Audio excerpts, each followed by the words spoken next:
Last topic हमारा हुआ था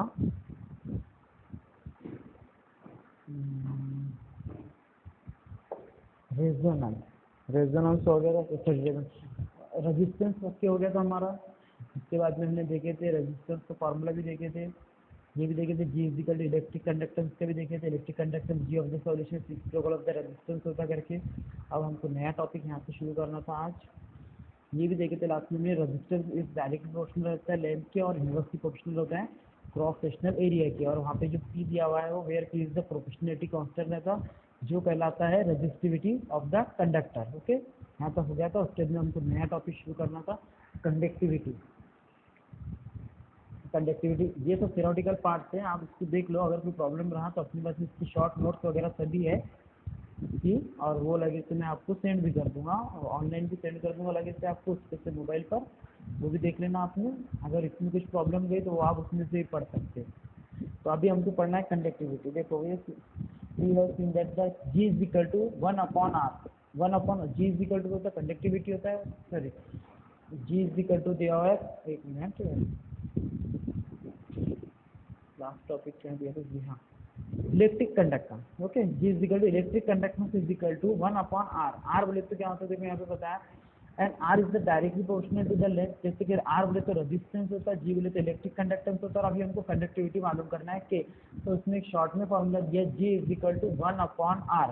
are is directly proportional to the length और inversely proportional to the it is cross sectional area. अभी हमने थोड़ी देर पहले देखे थे आर इज इक्वल टू क्या होता है, directly proportional to the a और inversely proportional to the cross sectional area. वही वैल्यू यहाँ पे पुट की गई to the cross sectional area. It is therefore forward G is directly proportional to the a and inversely proportional to the length. अब यहाँ पे क्या किया गया, आर की जगह पे वैल्यू पुट की गई, आर की वैल्यू पुट की गई थी एल अपॉन ए, एल अपॉन ए। तो यहाँ पे देखो एल अपॉन ए का क्या हो जाएगा, क्योंकि आर डिवाइडेशन में है इसी वजह से ये क्या हो जाएगा, जी इज इक्वल टू, अब यहाँ पे जो एल था वो ऊपर था और ए जो नीचे था डिवाइडेशन में था, डिवाइडेशन का ए ऊपर जाएगा और एल कहाँ पे आएगा, नीचे आएगा, क्योंकि नीचे आर नीचे है ना। इसको एडजस्ट अगर किया तो हमको मिलेगा G is equal to a upon l, और जी इज इक्वल टू के ए अपॉन एल। अब ये के बोले तो क्या होता है, देखो वहाँ पे K is equal to the proportionality constant K is called as the conductivity जी। जो प्रोपोर्शनलिटी कांस्टेंट है K is called as conductivity. जो प्रोपोर्शनलिटी कांस्टेंट मेरे के लिए वो क्या रहता है, कंडक्टिविटी। ये equal to G equal to K if अगर से लेंथ जी कब ए रहेगा, इलेक्ट्रिक कंडक्टेंस कब कंडक्टिविटी के इक्वल में रहेगा, वो बताया उसने, अगर से length and cross sectional area, length and cross sectional area of conductance are unity. अगर से लेंथ और क्रॉस सेक्शनल एरिया की वैल्यू क्या हो, 1 हो, तो जी इज इक्वल टू क्या हो जाएगा, के, यानी electric conductance is equal to conductivity. Proportionality constant जिसको बोला है कंडक्टिविटी। इसी के आगे बताया उसने, conductivity is the electric conductance of conductor. देखो conductivity is the electric conductance of conductor of unit length and unit area of cross section. क्या दूसरे वर्ड में और डेफिनेशन बोल सकते हैं, conductivity is the electric conductance of unit cube of material. Conductivity of the solution of the electrolyte is called the electrolytic conductivity. अगर किसी solution के तो is called as electrolyte is called as the electrolytic conductivity, which refers to the electric conductance of unit volume 1 cube is 1 m cube or 1 centimeter cube of solution। इतना सारा याद रखने की जरूरत नहीं, अपने पास नोट पे उसमें से भी देख सकते हैं, पुरानी बुक में से भी देख सकते हैं आप। और एक सिंपल बताया उसने कि सिर्फ ये बताया कि जी इज इक्वल टू के कब होता है। पहले तो ये बताया कि रिलेशनशिप क्या है इलेक्ट्रिक कंडक्टेंस और रेजिस्टेंस का। तो इलेक्ट्रिक कंडक्टेंस जो रहता है वो रेजिस्टेंस के इनवर्सली प्रोपोर्शनल रहता है, और रेजिस्टेंस बोले तो क्या होता है, लेंथ अपॉन, बोले तो length upon cross sectional area. वहाँ पे आर की वैल्यू पुट की गई तो फॉर्मूला क्या मिल गया हमको, G is equal to a upon l. तो फिर उसके बाद में क्या किया, वहाँ पे उसने जो डायरेक्ट प्रोपोर्शनल का जो सिंबल है उसको हटाने के लिए वहाँ पे कांस्टेंट लिया के, जिसको बोला गया है कंडक्टिविटी कांस्टेंट। अगर से क्रॉस सेक्शनल एरिया और लेंथ दोनों भी क्या हो, यूनिटी हो, अगर दोनों की वैल्यू क्या हो, एक हो, तो उस टाइम क्या होगा, इलेक्ट्रिक कंडक्टेंस जो रहेगा वो किसके इक्वल रहेगा, कंडक्टिविटी के इक्वल रहेगा। दस conductivity is the electric conductance of conductor of unit length and unit area of cross sectional. और बहुत सारे बताया उसमें, बाकी आगे भी दिया हुआ है लगे थे आपको, conductivity is the electric conductance of unit cube of material वगैरह, ये सब उसका बताया हुआ है। उसके बाद एक मिनट,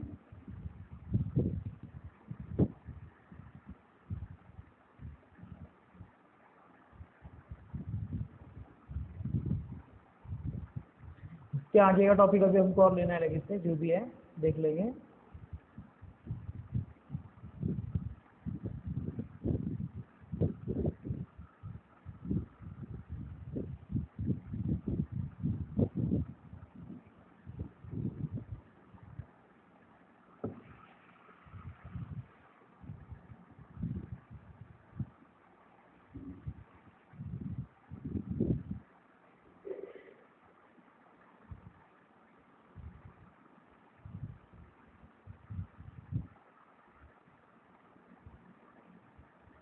एक मिनट भी, थोड़ा सा पेज थोड़ा डिस्टर्ब हो गया था, देख लेता हूँ।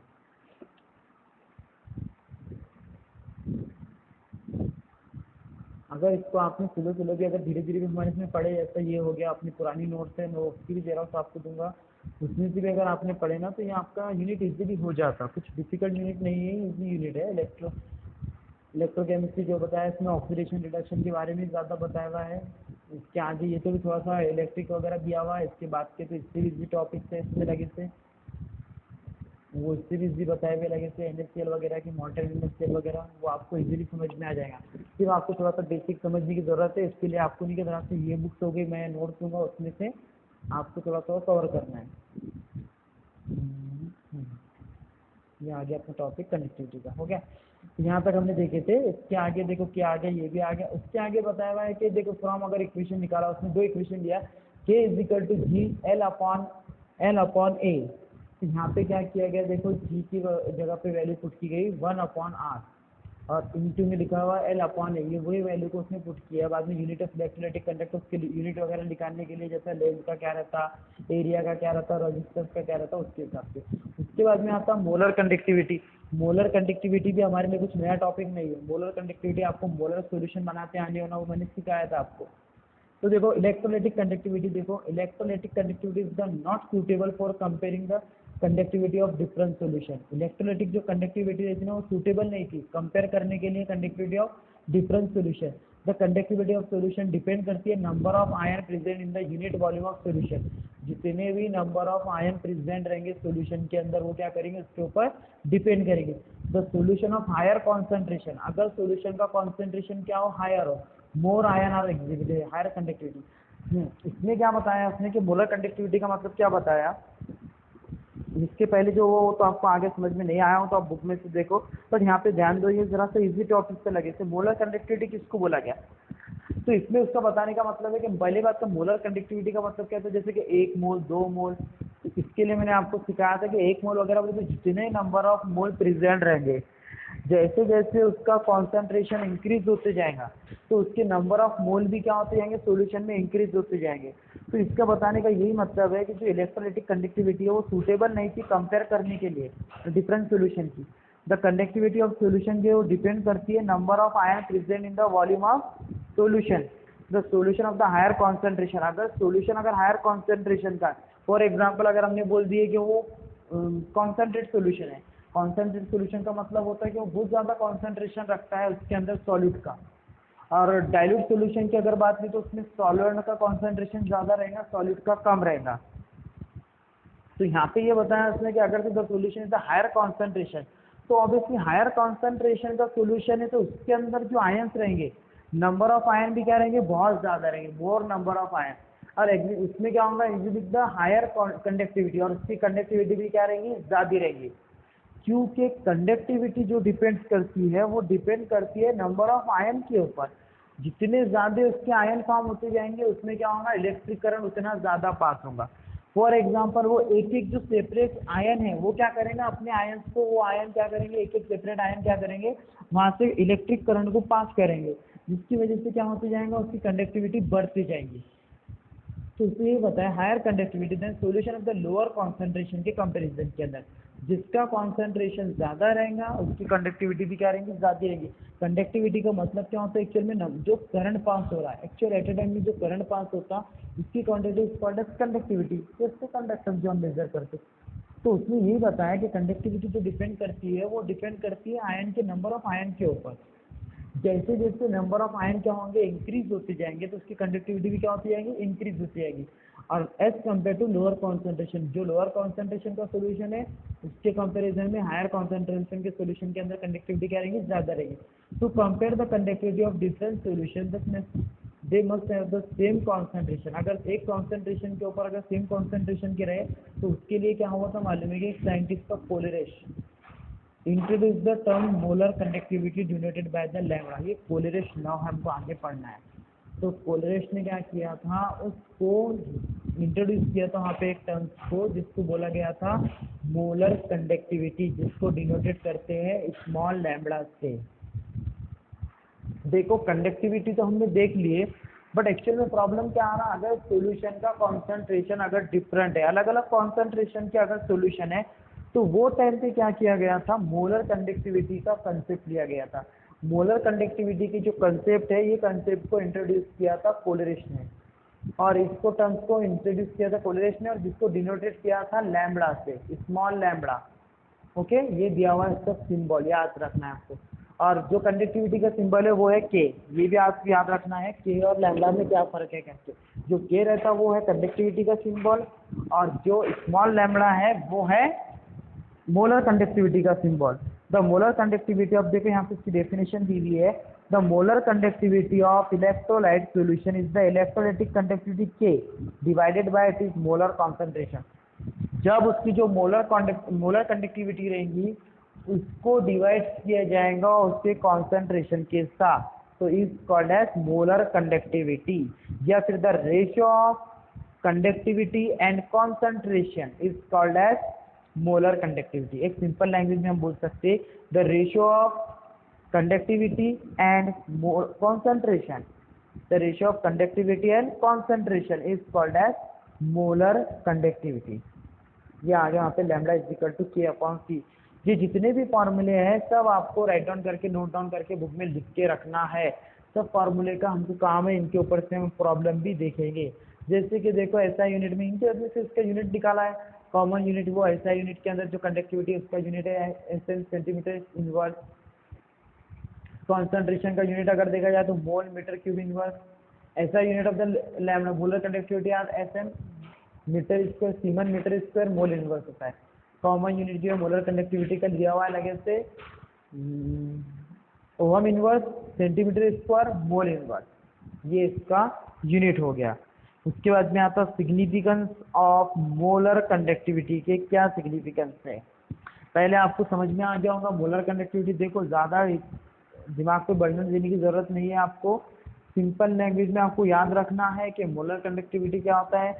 मोलर कंडक्टिविटी का जब वो काय के लिए इंट्रोड्यूस किया गया था, मोलर कंडक्टिविटी की डेफिनेशन अगर देखना चाहते हैं आप तो सिंपल है कि the ratio of conductivity and concentration is called as molar conductivity. बाद में आपको उसका यूनिट भी याद रखना पड़ेगा। उसके बाद में आता है significance of molar conductivity. The significance of molar conductivity, consider कीजिए कि volume of solution containing the 1 mole.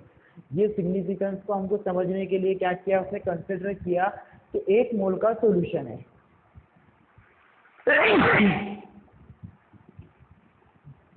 Volume of solution containing the 1 mole of dissolve electrolyte. देखो क्या किया उसने, वॉल्यूम ऑफ सॉल्यूशन कंटेन 1 मोल। अगर कोई सॉल्यूशन का जो वॉल्यूम है वो 1 मोल है, उसमें डिसॉल्व किया गया इलेक्ट्रोलाइट। सपोज कीजिए solution place between the 2 parallel, इनको 2 पैरेलल इलेक्ट्रोड के बीच में, वो मैं बताऊंगा आपको। देखो 2 पैरेलल इलेक्ट्रोड ये ऐसे रहते हैं,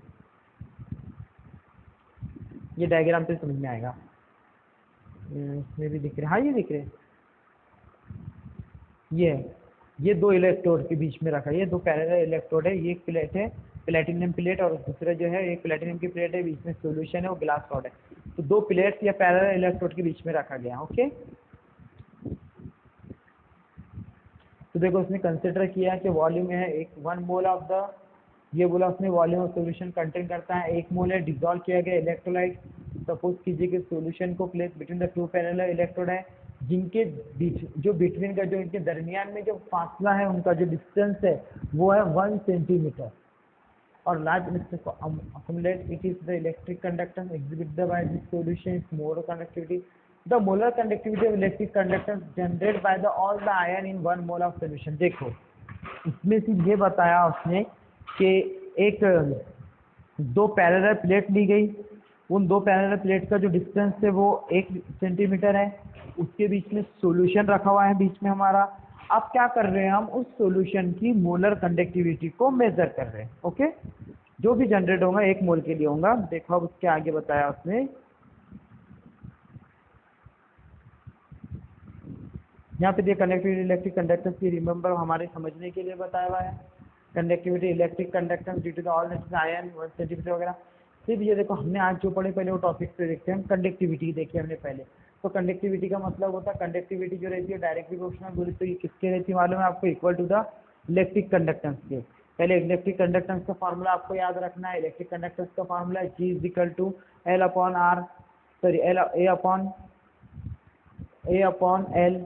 अब ए अपॉन एल बोले तो कहाँ से लिया उसने, रेजिस्टेंस का फार्मूला लिया, इसके ऊपर से उसने क्या करा, इलेक्ट्रिक कंडक्टेंस निकाला। और एक बात याद रखो, जो आगे के जो टर्म्स दी हुई है ना, कंडक्टेंस कंडक्टिविटी, ये एक एक डेफिनेशन अपने बुक में से रट्टा मार के याद करना है हमको, और उतना ही हमको लिखना है, कुछ ज़्यादा लिखना नहीं है। 1 मार्क के लिए पूछेंगे वो बड़े मुश्किल से, तो हमको उतना ही उसको लिखना है, उतना रिकवर करना है। आगे के जो टॉपिक्स है वो बहुत 3-3 या 4-4 मार्क के लिए आपको पूछेंगे कि मोल्टेन NaCl क्या है वो वगैरह, वो 4 मार्क के लिए आएंगे। तो यहाँ पे हमने कंडक्टिविटी देखे पहले, फिर बाद में मोलर कंडक्टिविटी का क्यों काम पड़ा, तो मोलर कंडक्टिविटी का इसलिए काम पड़ा क्योंकि डिफरेंट कॉन्सेंट्रेशन के सोल्यूशन थे, इस वजह से वहाँ पे मोलर कंडक्टिविटी निकाला गया, जिसमें कोरिलेशन को वो किया था, रिप्रेजेंट किया था, जिसको रिप्रेजेंट किया गया था स्मॉल लैम्बडा से। बाद में उसका फार्मूला बताया कि द रेशियो ऑफ कंडक्टिविटी और concentration is called as molar conductivity. बाद में उसका फार्मूला है, बाद में सिग्निफिकेंस बताया, सिग्निफिकेंस कुछ भी नहीं है, इतना बताया कि उसके अंदर क्या किया गया, उस 1 मोलर सोल्यूशन लिया गया, containing the 1 mole solution in the 2 parallel plate के बीच में सोल्यूशन को रखा गया, और वहाँ पे क्या किया गया, उसकी कंडक्टिविटी जो जनरेट होगी वो 1 मोल के लिए जनरेट होगी, वो फाइंड आउट किया गया। ये टॉपिक्स को यहाँ पे उसने कंप्लीट कर दिया। उसके बाद में बताया उसने रिलेशन बताया हुआ है, 1 minute.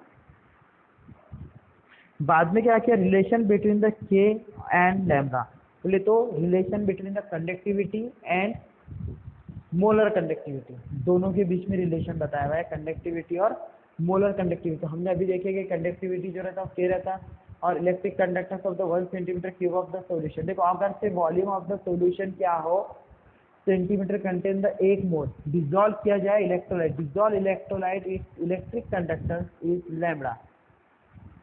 Each 1 centimeter portion in the volume V has conductance K, hence the total conductance of V centimeter is KV, which is the molar conductivity। यहाँ पे दिया हुआ है formula lambda is equal to KV। बोले तो यहाँ पे क्या बताया उसने, जैसे कि हमने पहले मोलर कंडक्टिविटी का फॉर्मूला देखे थे, वो फॉर्मूला था the ratio of conductivity and concentration is called as molar conductivity.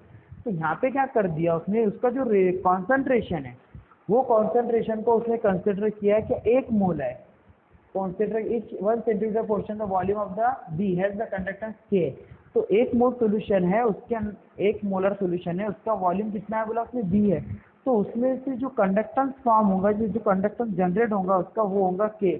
तो इसमें बताया कि total conductance of B is K V, which is molar conductivity, this we have lambda is equal to K V. ये दोनों का relationship आ गया। अब देखो वहाँ पे दिया concentration of the solution. Concentration of the solution क्या है आपका, C mole inverse, sorry mole lambda inverse, sorry litre inverse. उसके नीचे लिखा उसने कॉन्सेंट्रेशन रहता 1000 में, तो यहाँ पे लिया formula C is equal to mole litre inverse upon 1000 centimetre litre inverse. C upon 1000 ये आ गया, वो इनवर्स होगा तो उसकी यूनिट कैंसिल हो गए। फिर volume V of the solution is the centimetre cube the containing the 1 mole of electrolyte is the reciprocal of concentration, तो V is equal to 1 upon concentration, क्योंकि जो वॉल्यूम रहता है वो क्या रहता है, वॉल्यूम का, सॉरी वॉल्यूम जो रहता है वो कॉन्सेंट्रेशन का क्या रहता, इनवर्स नहीं रहता। तो यहाँ पे लिया हुआ है। अब यहाँ पे क्या किया गया, देखो कॉन्सेंट्रेशन C और 1 बोले तो 1000 ये लीटर के लिया गया, substitute the for the V। अब ये वैल्यू को ऊपर पुट करेंगे, अब के लैम्बडा इज इक्वल टू क्या हो जाएगा हमारा, के की वैल्यू क्या लेना है हमारे को, सॉरी V की वैल्यू क्या लेना है हमको, 1000 अपॉन C। तो देखो ये लैम्बडा इज इक्वल टू 1000 के अपॉन C। तो ये तो सब दिया हुआ है आपको, इसलिए वेरिएशन ऑफ, इसके बाद में जो टॉपिक आएगा वो आएगा variation of conductance and with concentration. ये टॉपिक आधे लोगों के हो चुके थे, कुछ लोगों के नहीं हुए, तो इसको नोटबुक अपनी पुरानी टेक्स्ट बुक में से आप देख सकते हैं।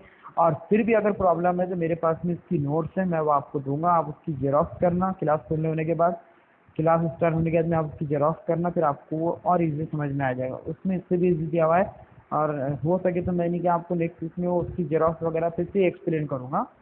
हाँ ओके, यहाँ तक के, इसके बाद का हम देखेंगे कल से। हाँ ओके।